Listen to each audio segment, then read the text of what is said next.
The views expressed in the following program are those of the host and guests and do not necessarily represent those of the Key Biscayne Independent or Miami Fourth Estate. Portions were pre-recorded.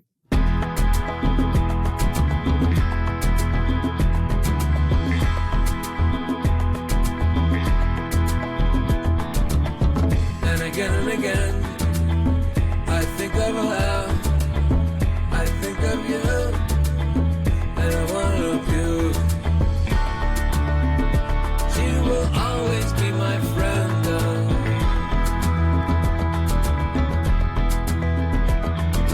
Why you learn to be this way?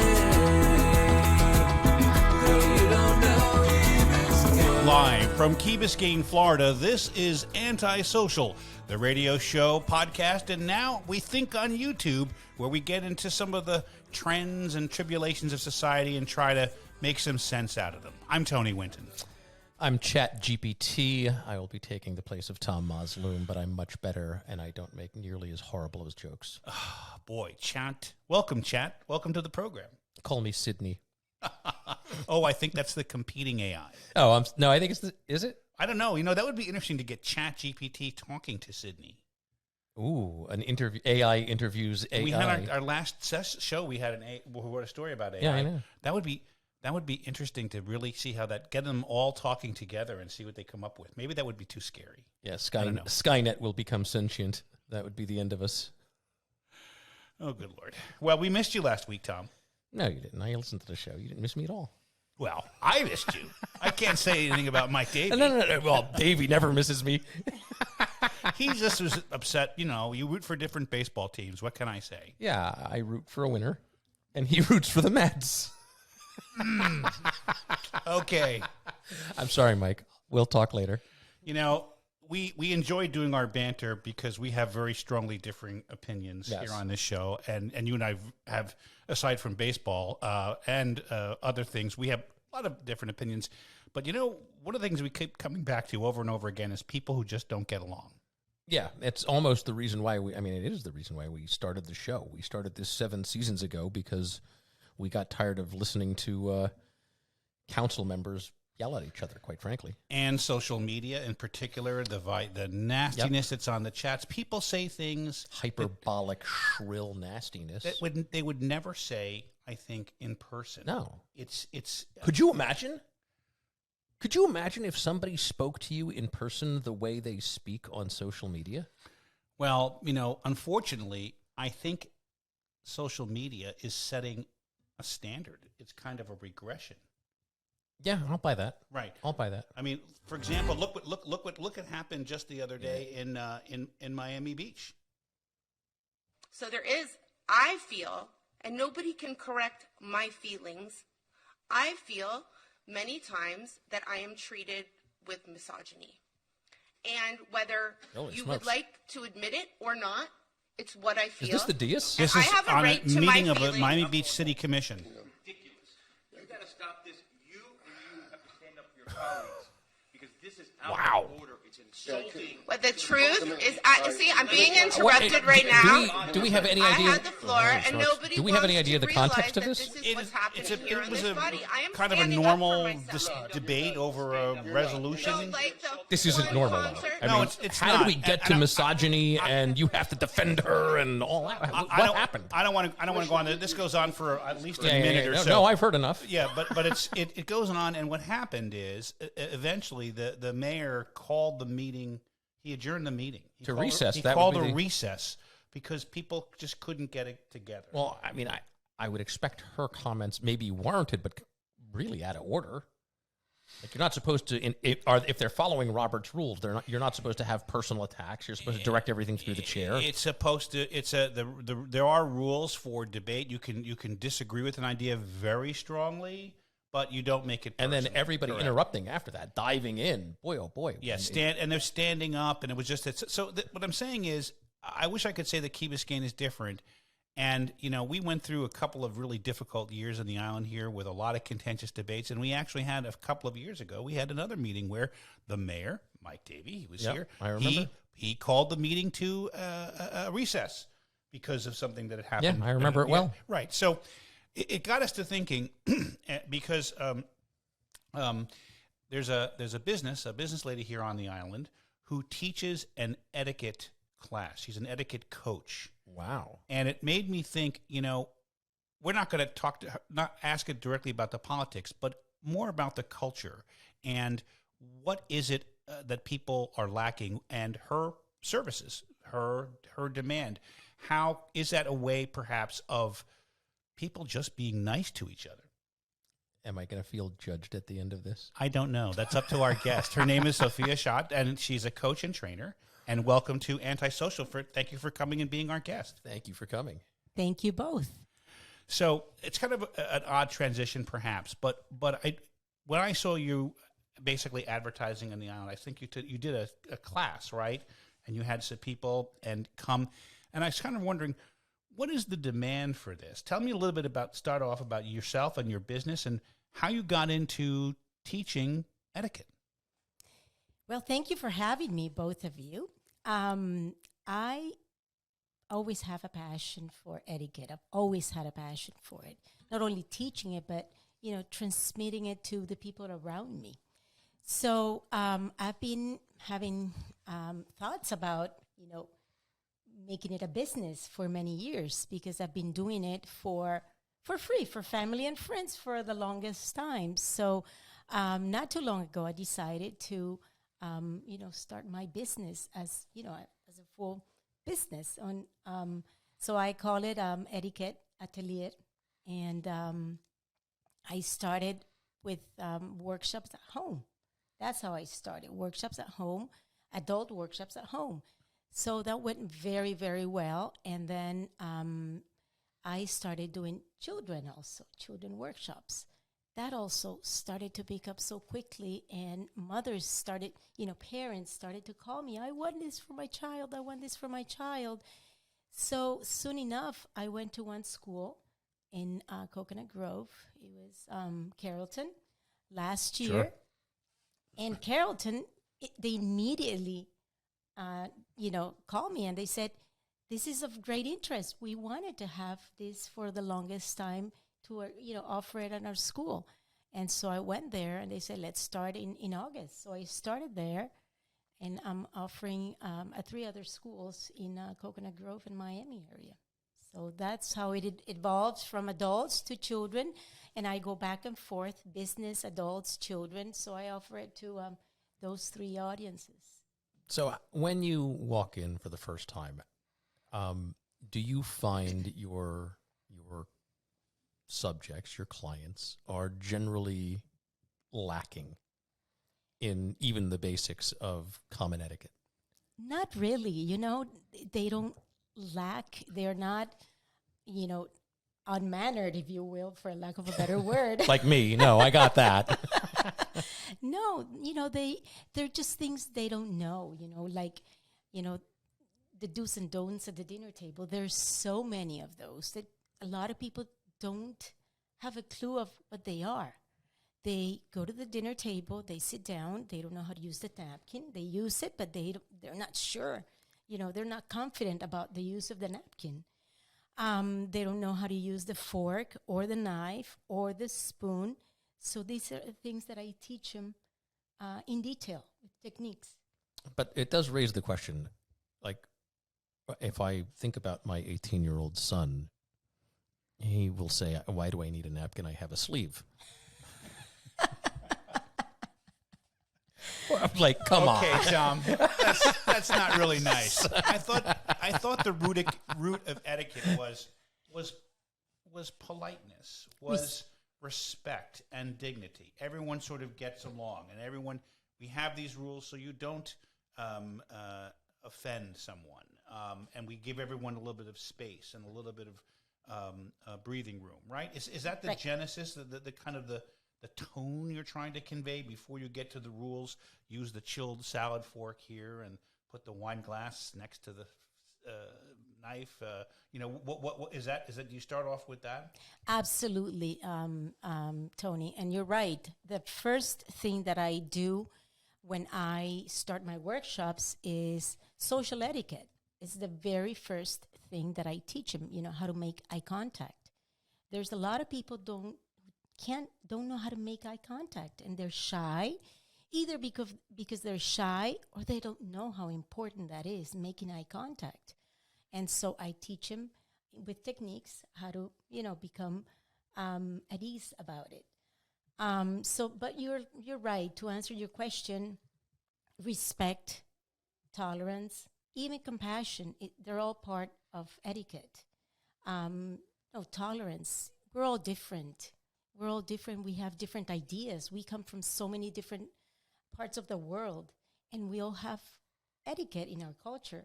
Different etiquette to yours might be different to yours. You're Italian. I come from a different country, but let's all get together and respect each other. That's the basis of etiquette. Respect for each other. I'm curious though, but here, people came to you and they said they're children. Do you find that it's just maybe it was taught once ago, your own background, and then what's happened now? Is it just kind of a big gap in people's education? Absolutely. Parents, especially parents, are so busy these days.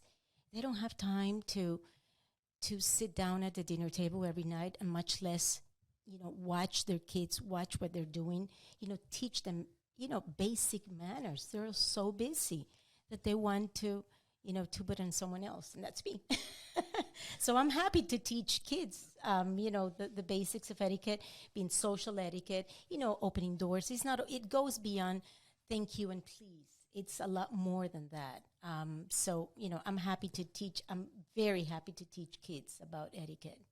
Do you find they respond? I mean, it is a social media culture with teens and children, and they're always on their phone. Do they respond positively to this? Does this seem something they gravitate towards? Well, yeah, it's a good point. The first thing I do is please put your phones away.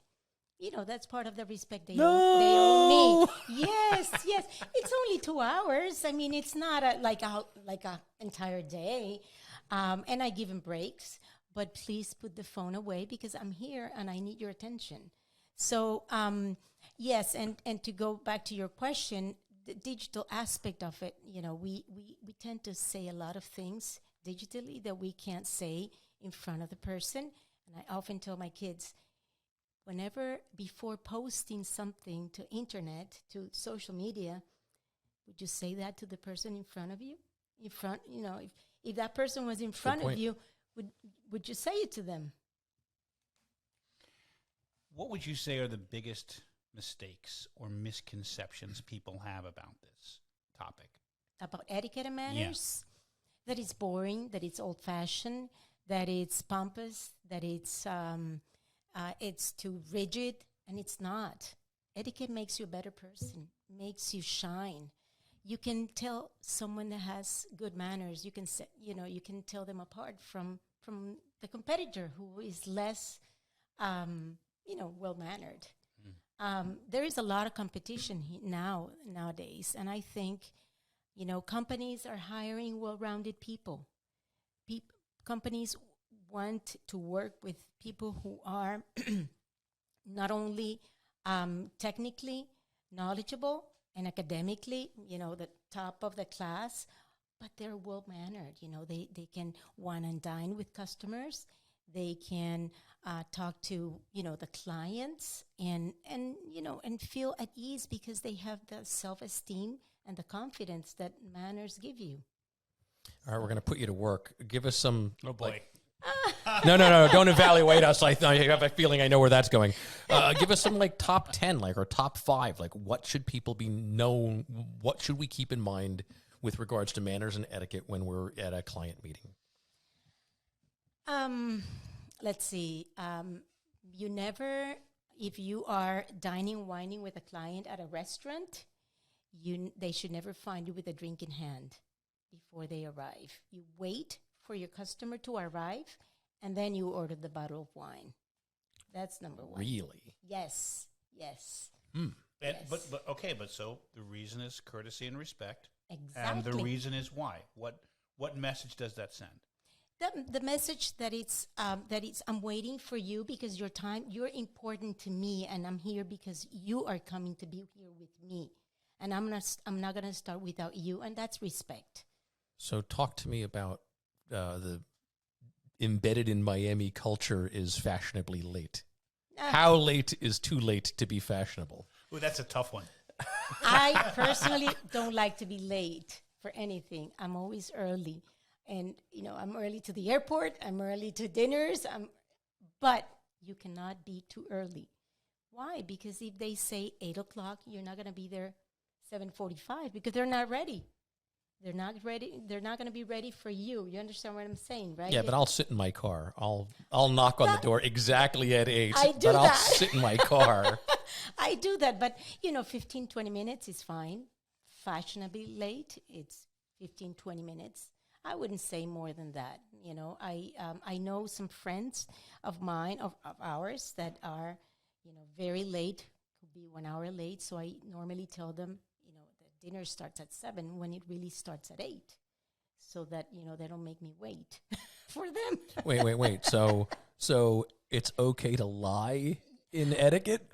With friends, when it comes to this, it's a white lie. It's a white lie. All right. Yes, okay. It is. Okay. It's not. A trade-off between honesty and giving offense, right? Exactly. Yeah. Exactly. And it's out of respect for the other people. We're going to be sitting at the dinner table, and then there's someone who's going to be late all the time. So I tell them, this is 7:30 instead of 8 or 8:30, out of respect for the rest of the people. All right, Tom had a question about this. I have a question. I'm going to show it to our video viewers. This device, the phone, we talked about it, social media, but what's the best way when you're to deal with this? Is it just to turn it off when you're having maybe a dinner or a conversation, the family table? What negatives do you see with the mobile devices? That's a good question, Tony. Where does the phone belong? Where does the phone belong? That is a good question. Yeah, the dinner table is a no-phone zone, period. There is no room for the phone at the dinner table. If you are sitting at a restaurant with a group of friends or colleagues, and you are expecting a call, you say, I'm expecting a call, which is very important for me. I will need to get up to take this call, but I'll be back right away. Something like that. Let the people know. But if you're constantly, on the phone and chatting with someone, it's not respect for the people you're sitting with. I had heard that the when you're at a dinner or lunch or whatever, the mere act of putting the phone on the table, everyone's got their phone on the table, it's kind of like setting a marker. Like, this whole meeting really isn't even important to me because I'm leaving my device, which could interrupt me at any time. Exactly. And I'm putting it right here on the table for everyone to kind of see. It's almost like a hostile act. Right. And this phone, it means this phone is more important, and the people who are far away are more important than the people who are nearby. So do you remember what I did when we went out to dinner? I have a tradition. Well, you've got several, but let's stick on the phone one. If the first person to put their phone down, I say to the table, okay, here's what we're going to do. First one to pick up their phone pays. You see all the phones come off the table. I've heard about that one. I've heard about that one before. Yes. That's a good one. Yeah. Yes, that's a good one. And things like that, we should do, because it really, there's, years ago we had no phones and we were fine. And now the phone, it has taken precedence over every relationship. The phone is more important than anything else. And so that's what killing the etiquette, more some of that, Sort of daily phone culture. What about in cars? So. When is it appropriate if you're a passenger in a car to pick up the phone? Is it, or do you turn it off?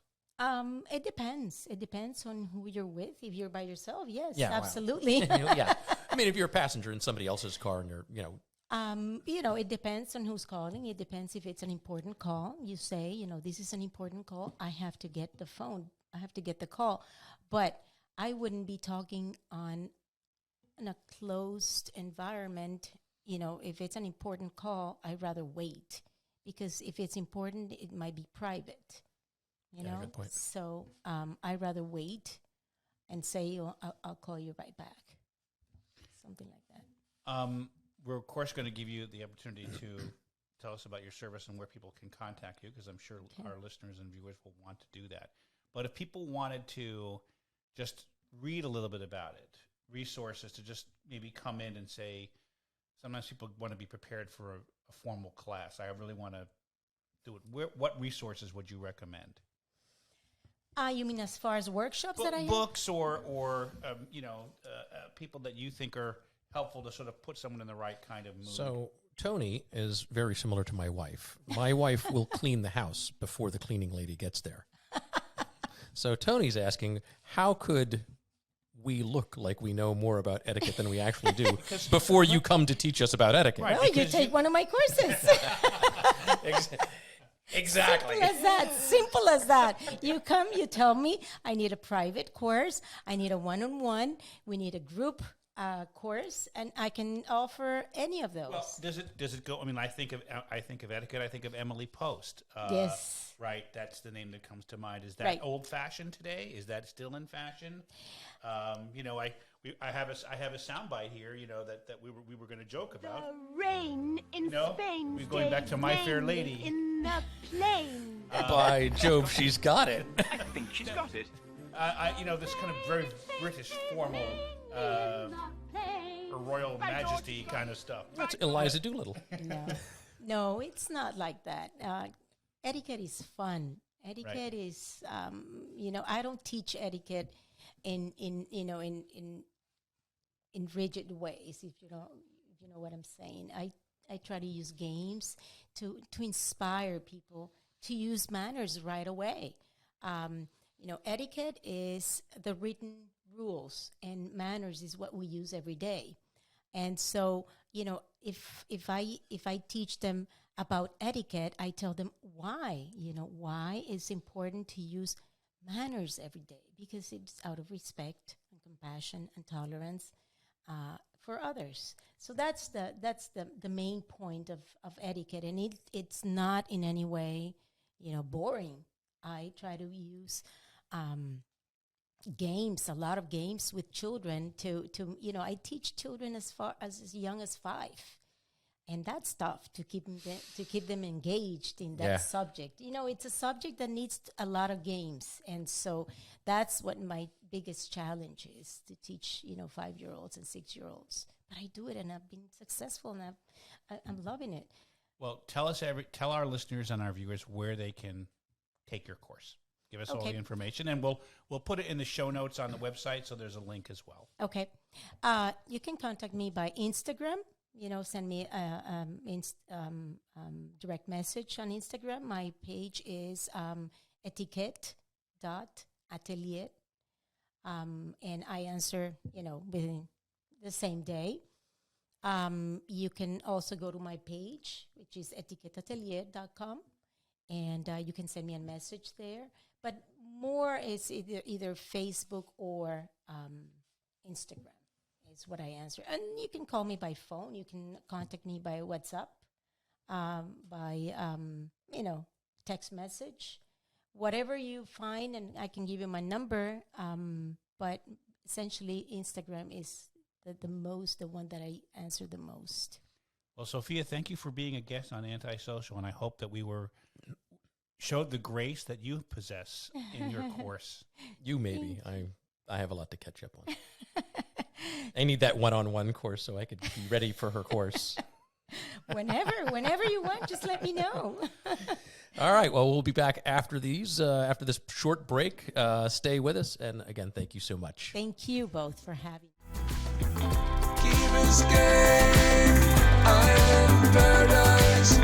Keep escape, island paradise.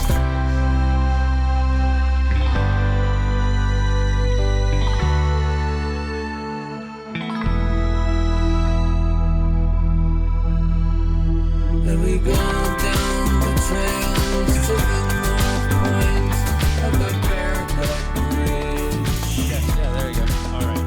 And hey, see? Thank you, Sofia. Thank you. All right. Bye-bye.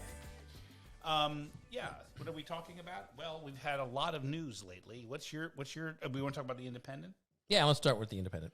Well, the big news, of course, has been the continuing fallout from the scooter story. We will be having an item, we think, later today. We're almost finished reporting it. It actually involved some work with Theo Miller, who is still working for us when he can up in Tallahassee, Florida. He's awesome. Doing some research for us on how the state of Florida figures into the attempts to better regulate e-bikes, scooters, and all these devices that are zipping all over the place. Yep. And what we've learned in all this reporting is it's a very intricate, complicated situation. We've touched on that in some of our shows, but the further you dig into it, the layers of complexity are becoming even more almost irresolvable in some way. It's a question of now that I guess the expression is the genie getting out of the bottle. Well, how do you put the genie back in there? That's really kind of what you're dealing with. Well, I think we're seeing a lot of that. Not just the complexity of the issue, but the political interests involved. There are people who are well vested politically into this technology, and regulating it or restricting it is going to, well, it's going to cause waves, as you've seen just with the reaction here on Key Biscayne. Right. And don't forget that there's the manufacturers and an entire community that is working in really kind of a positive way to address the issues of transit, congestion, right, pollution, all of these issues where you're looking at different ways of solving these problems. You are stuck getting into Key Biscayne here on this show. Yeah. Wouldn't it be great if there were ways to do this that didn't involve billions of dollars worth of metro rails? And not that those are all bad things, but are there alternatives that can try to move people around faster? I think the growing pain right now is that e-bikes were built and designed to remove cars from the road. And what we're finding is they're removing bicycles from the road. We like bicycles. We want more bicycles on the road. We want less cars on the road. So e-bikes don't necessarily co-inhabit with cars very well or pedestrians very well. They're sort of in that middle area, and there needs to be sort of a way to find where they belong safely. We'll also have some stories coming up on some big changes in the county to Hobie Island. That is coming up before the Board of County Commissioners has a rather large project. It made through a committee approval last week, and we are trying to do some additional reporting on what's involved. It's a huge project that's been pending for years and just kept getting deferred, and it looks like it's finally teed up for action. So we're going to try and have some additional details on that as well. In addition to the continuing saga of what's happening to the Rickenbacker Causeway and what are the plans on that, and that's a longer epic story that we'll just see how that development of the Hobie Beach Park area plugs into that. I was thinking about that on my way in about the Rickenbacker, because where the traffic was backed up for me, where I came to a standstill, by the golf course, and remained so all the way up until I took the right on Crandon today. And I was thinking, a revamped Rickenbacker doesn't solve that. The village is going to have to think about the entryway and how to make it less of a literal bottleneck. It is I would say the centerpiece of the vision board story that actually Theo Miller wrote, going back to our student journalist. That conspiracy-laden cabal. Yes, a cabal. The cabal. That's exactly. Do you have my cabal soundbite on you? Are you talking about this one? Longer remain in today's Democratic Party that's under the complete control of an elitist cabal of warmongers who are driven by cowardly wokeness. I forgot the cowardly wokeness part. That's what made my favorite part. Yeah, it's like the cowardly lion from The Wizard of Oz, I need a heart. Courage. Give him a medal or something.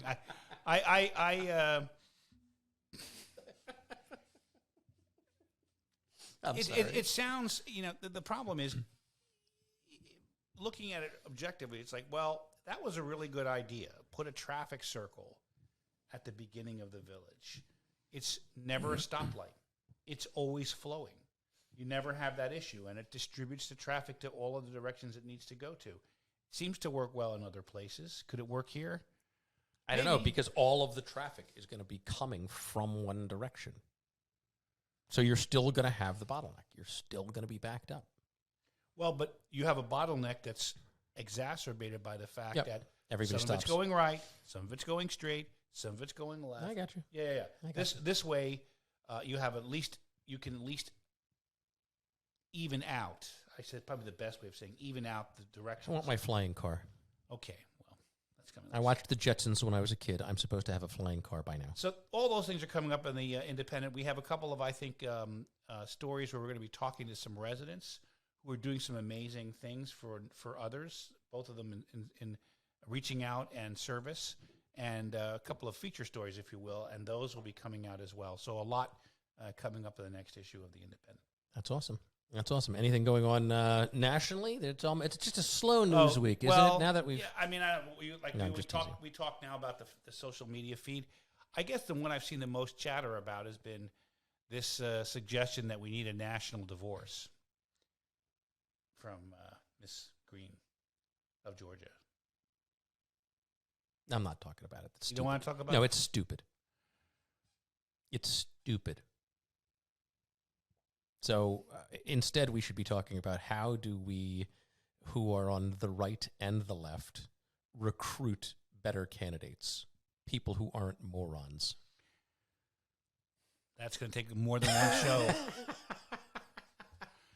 That's going to be my campaign slogan. Vote for Mazloom. I'm not a moron. Yeah.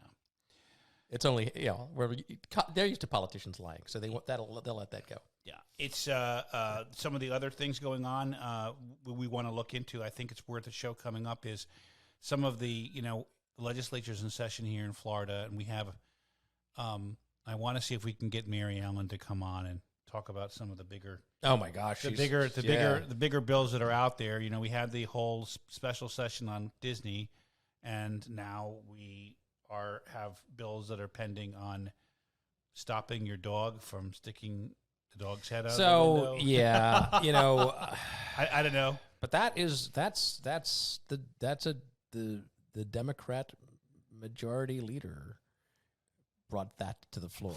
Why? This is a mystery. Okay. It's a mystery. Right. And we have another bill that would basically rewrite the libel law completely in Florida. Yeah. If you're a reporter like me, someone who tells you something on background presumably is presumed to be false. Yes. Yes, it's going to change both of our industries, isn't it? But okay. I guess my initial But then what do you do with that? Hey, Tony, I need to tell you something on... Let's do the call. Ready? Okay. Bring, bring, yes. bring, bring. Key Biscayne Independent. Hey, Tony. Press room. Tony, it's Tom. I got a story brewing here, and we deal with a bunch of different things, okay. And but I have to tell you about this completely on background. Are you good? Well, actually, this is really good. Why don't you give me one sentence about what the topic is, and then I'll see whether I'm interested in doing it on background. All right. Well, it's a huge story that is going to be breaking in the next couple of days regarding the Baylink. Baylink. Okay, that's a really hot story. I'll listen to it on background. Sure, go ahead. Okay, so now at this point, you have to presume everything that I tell you is false. Yeah. So what do I do? Do I put that in the story? Yeah. Listen, I do have big news about Baylink, by the way, but I'll tell you privately, and then you could write about it. According to sources, something is happening with Baylink, but whatever they told us, you have to assume is wrong and false. I mean, it's just goofy. What type of reverse psychology does this introduce into relationships between public relations professionals and reporters? I don't know. I'm trying to think of an analogy. It's like charging someone for an empty glass. It's upside down. It's this bizarro world of reality. I don't know. Tony, I'm going to tell you something. Don't trust me. No, please. Wasn't there an episode of Star Trek where Captain Kirk was able to crash the ship or something because all I can do is lie. Told the computer that he was lying and that to never believe anything, cause a meltdown? If I tell you I'm lying and all I do is lie, then what am I doing? Well, no, I can't. That can't be true because I'm lying. That's called a contradiction. Yes, exactly. Exactly. Yeah, that's ridiculous. Oh, we have a challenge. Are you still up for this challenge? Oh yeah, sure, absolutely. So we want to recruit you guys who are listening and some of the readers. I'm really fascinated with Chat GPT and the AI generated language that's being. You really like the Microsoft one better, though. Oh, Bing. Yes. She's bat crazy. That would be the name of it. But what we're gonna do, so you guys at home could play along, is in the next week or so, there will be an article written. There'll be 2 articles written on exactly the same subject. One article will be written by Tony Winton, a 30-year veteran of journalist who has written thousands and thousands of articles, and the other will be written by ChatGPT. And we're going to ask you guys to be able to see if you could tell the difference. Okay, so can I understand the parameters a little bit better? So you're feeding every story I've ever written into this database? Yes. That part's already done. Oh, Lord. So it should be able to write in your style. Oh, goodbye. Does this worry you? Yes, it does worry me. But you'll have so much more time. What is it going to think of me? What? I don't know. I'm not sure this is a good idea. This is a great idea. This is a fantastic. This might be music I can play now. Come on. Oh, how about this? Rage Against. If you have any one. This sounds like a mind trick to me. His identification. We don't need to see his identity. You don't need to see that. You really don't need to see that. Do you have any Rage Against the Machine, Tony? Because that's what I feel like you're doing. No, it's okay. All right, we're doing it. You're still up for it, right? I asked ChatGPT and what did ChatGPT have a reaction to my reluctance? You could say, Tony. No. The chat said that it could not take part in experiments, but it could generate language, and it will happily create an article on whatever subject matter that we choose and write that in the style of Tony Winton. So it now knows who you are. Okay. So just don't send me a bill. No. I'm just thinking what I mean, I figured I'd leave it up to you to pick the subject matter. Boy. Well, I'm trying to think of a subject matter where it might have a reasonable chance of enough things I've written about. No. It has all of the facts about everything. You could pick any subject matter, but it will write it in your style. But I've played with it a little bit. It actually makes a lot of mistakes. It needs an editor. It actually assumes things that aren't factually true. Correct. Often. Correct.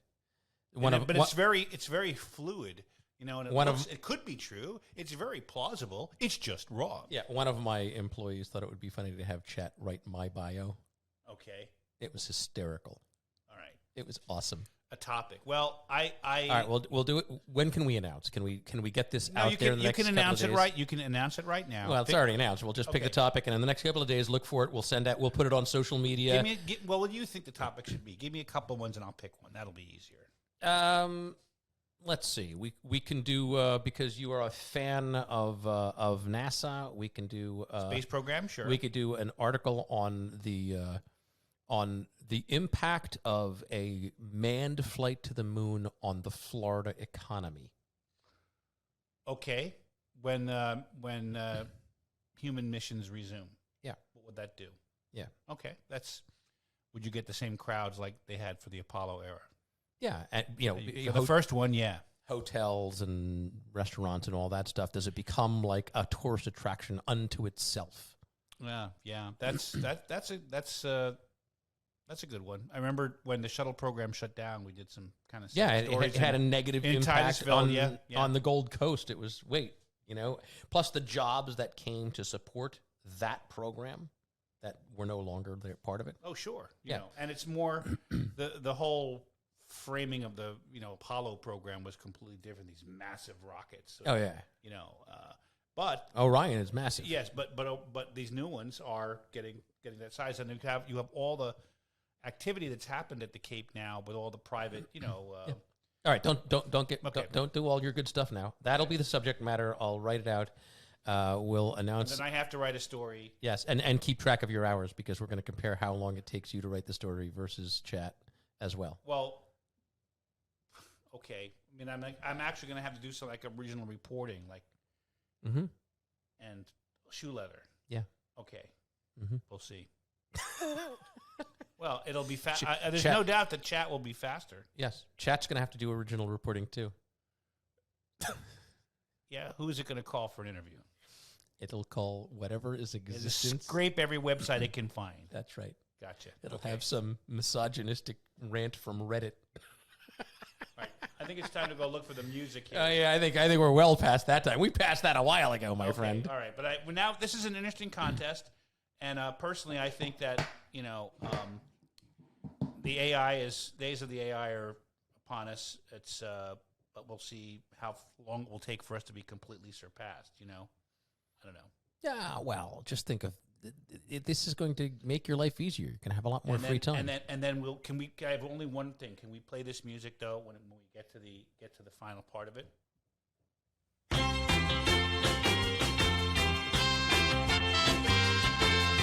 a lie, you're telling a lie.